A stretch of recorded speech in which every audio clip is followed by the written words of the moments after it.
the theme for the month of March, and Rama used to say that the month of March was always the month of change, that the winds of change blow in the month of March, which I always loved because he used to define all the different types of wind when we would go out into the desert, and the wind of change, so beautiful.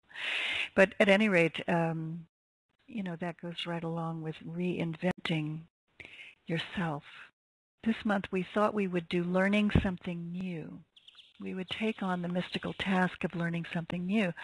And I was thinking this morning about a story that I heard Rama relate. I'll relate it to you because stories are good. It makes things lock in our mind. It makes us remember things. But Rama, as many of us, was a very sensitive spiritual being and often didn't he never, he never liked to be around what he called humans, people who are not consciously on a spiritual path. I mean, I think that's normal for people on a spiritual path because it's often quite painful to be around someone who's unconscious and projecting their stuff onto us, isn't it? But so he always kept very much to himself. But he had this dog named Vayu. Vayu is the wind in Hindu. And the dog was very friendly, which got Rama into all kinds of predicaments.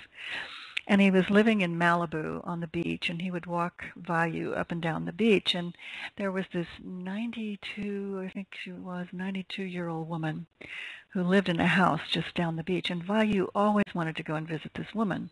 And whenever he couldn't find Vayu, he could be assured that he was over visiting the 92-year-old woman. And he'd have to go and try and call him because he didn't want to engage with this woman. Well, finally, one day they're walking down the beach, and Vayu runs over to see his friend, and Rama can't get out of it. She invites him over for a cup of tea. So he goes in, having a cup of tea, and this woman, in her china teacup, and he notices that she has a brand new grand piano. And he says, wow, it's a beautiful piano. She said, yes, I'm just taking up learning to play the piano. And Rama thought to himself, why, at 92, would you take up a task like learning to play the piano? And so he broached the issue with her, and she said, it's because it keeps me young. I learn something new. I try to learn something new all the time. And she said, that's why I've lived to be 92. And I always remember that story. And that's the idea, is when we learn something new, we engage. All of the circuits have to come online, and we totally engage. We break out of our routine, out of the norm, out of the doldrums of everyday life, and suddenly we engage life in a new way. And that brings a whole new energy flooding through the being. And really, from a spiritual level, our being loves change. It thrives on change. It's just that we've been programmed in a society, a patriarchal society, to be afraid of change, to get things into a pattern and keep them there in a routine, and not to move away from the herd, the bewildered herd, as the global elite call us. So that's the idea. We want to learn something new and to take on a task not so much for the week but for the whole month. So to begin the process of learning a new language, or to learn to cook Indian food, or I don't know, what else? Play the piano. Play the piano. Make collages, or, do something artistic, something that juices up your creativity. Collages are when you use different kinds of, you use paint, you use paper, you use glitter, you use images, and you, it's like art using many different kinds of visual forms. Right. It's very cool. Anything that allows you to tap into that energy, the energy of the universe, which is constant creativity, as we talked about in the newsletter. Mm-hmm. I hope that came through. Mm-hmm. Yeah, it did, yeah. It might be a good idea also to do something that's completely out of your reality right now.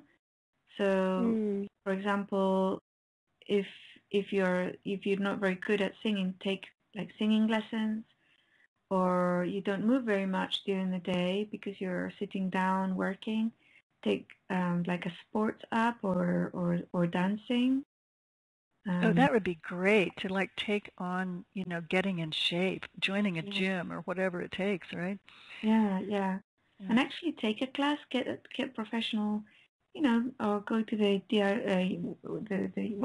YMCA. They have lots of classes. Or contact somebody who has a school and do belly dancing. Yeah. Yeah, I started tango classes last week.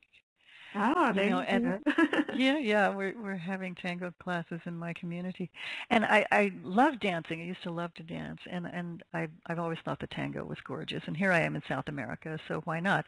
But there's this moment that you come to, and it's like, okay, now all my traveling's over, and tango is on Monday night. Do I really want to go? I have all these emails, all this work. And so there's this moment that we have, which is really kind of, if you drill down into it, fear of the unknown.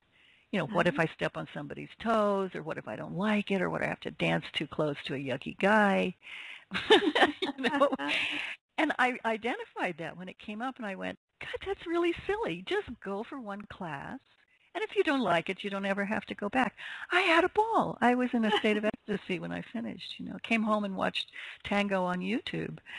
So so just be prepared that there's always that little bit of resistance, right? That little bit of fear of something new that comes up.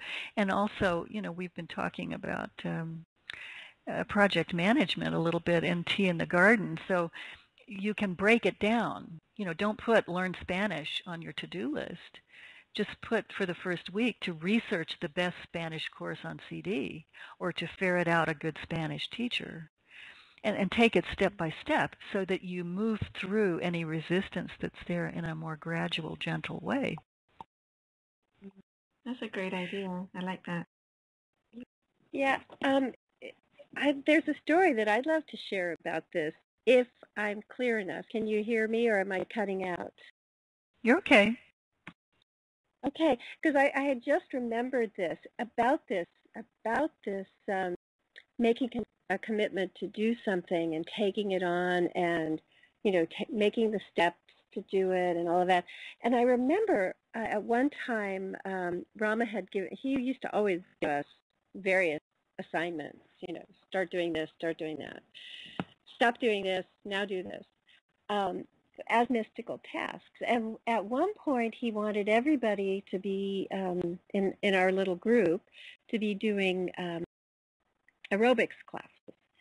And I was working like 2 hours. It was when we lived in Boston. I was working 2 hours away in Rhode Island, and but I was going to make it back for my aerobics class this one day. It was very important. I was going to have to get back there, and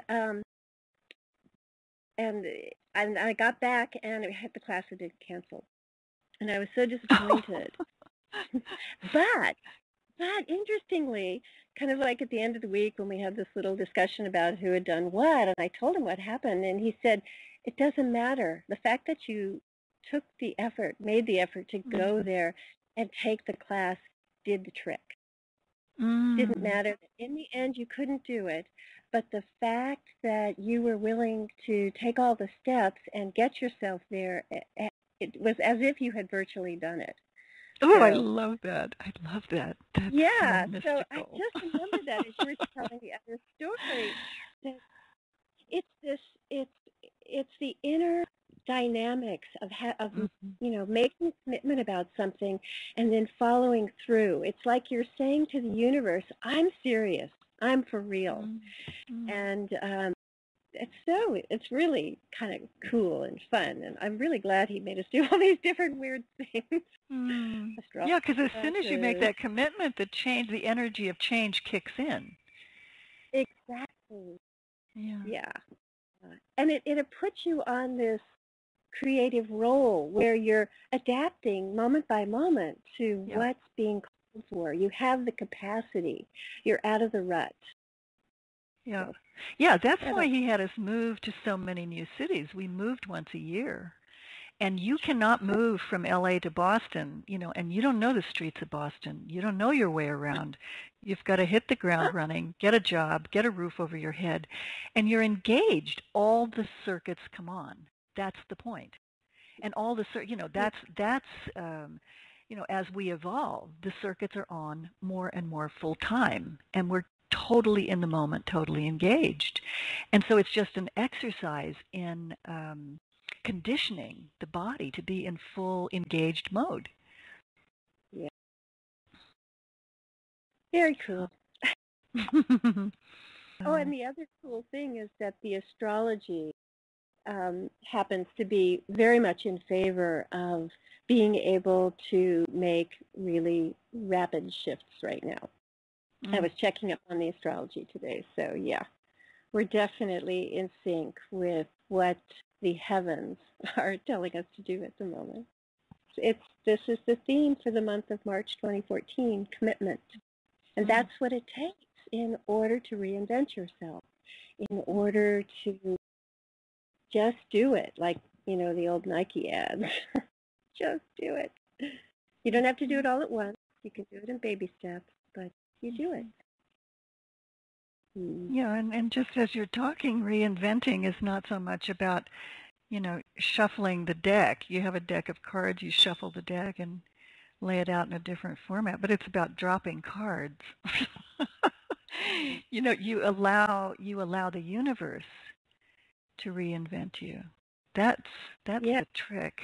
You allow the winds of change to blow through your being and reinvent you, and you do that by really committing to just dropping some of this egoic baggage, that we've been carrying for a while. Say, I'm going to get serious about this now, this process, this has to go. Really going to look at this in a new way, or I'm finally going to get that appointment for a private session and get on with it. Yeah, dropping the ballast, I think, is the phrase. What does that mean, ballast? Ballast is what holds, it's like what holds a balloon down when the balloon's going to take off, hot air balloon, or, I think the term's used in a couple of different places, but it's what you, it's what you anchor with. You drop the ballast, you drop the anchors, and then you can really move.